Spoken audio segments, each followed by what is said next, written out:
You have been told that boredom just happens when there is nothing to do, that it is natural, that everyone feels it when their mind isn't busy. But that's wrong. Boredom, as a feeling people had a name for, did not exist before the 1760s.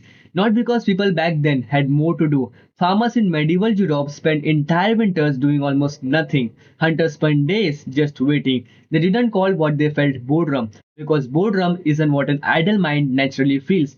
It's what a mind trained by factory life feels when it doesn't get enough stimulation. Boredom wasn't discovered, it was made. The word boredom first showed up in English in the 1760s. Shakespeare never used it, Chaucer never used it, the King James Bible from 1611 has no word for it. That's not just a coincidence. If a feeling is common to all humans for thousands of years, it gets a name early, but this one didn't. The specific feeling we now call boredom, restless, annoyed, craving something new, needed a specific kind of life to exist. And that kind of life didn't exist until the factories created it. Before factories, a farmer day followed the sun and the seasons. The work was hard, but it changed all the time. Plowing, harvesting, fixing things, caring for animals. Winters were long and quiet. People sat by fires for hours. Nobody felt the need to be doing something every minute. And here's the key part.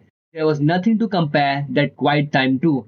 Nobody in 1350 was comparing their evening to something more exciting because something more exciting didn't exist. The mind just was where it was. Factories changed everything. For the first time, people had to do the exact same simple task at the exact same pace in the exact same room, hour after hour, with no breaks and no choice. This wasn't harder than farm work. In some ways, it was easier, but it felt completely different. The worker's mind had almost nothing to do, but their body and time were completely controlled by someone else.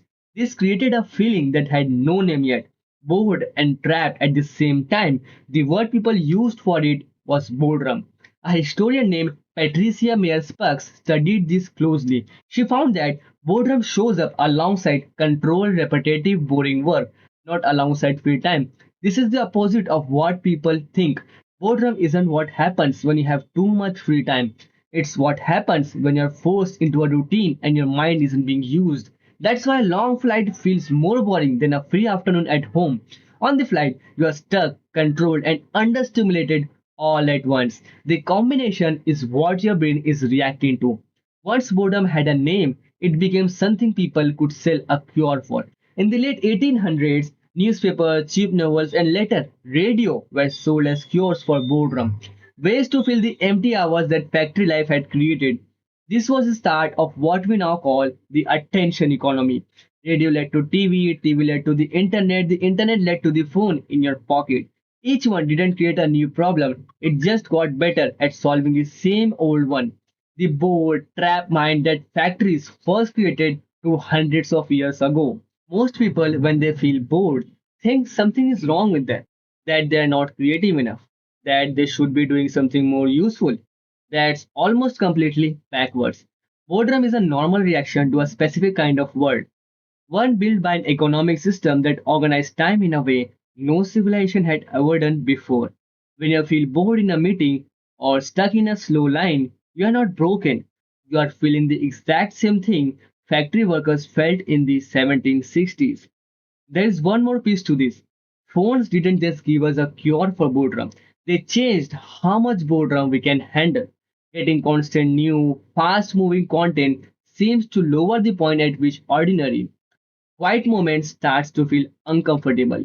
The more stimulation you're used to, the faster stillness starts to feel unbearable. The boredom you feel today isn't the same boredom a factory worker felt in 1815. It's a faster, more sensitive version, set against a level of simulation no human has ever experienced before. Boredom is a sign that something is wrong with you. It's a specific, traceable reaction to a world your mind was never built for. That doesn't mean the feeling isn't real. It is real, but knowing where it comes from changes how you relate to it. The medieval farmer didn't need to manage boredom because the condition that it created it didn't exist yet for him. You do not need to manage it, not because you're weaker than he was, but because you live inside a system built piece by piece over 250 years. to make stillness feels unbearable. Boredom was invented, which means it can be understood, and what you do with that understanding is no longer something your environment gets to decide for you.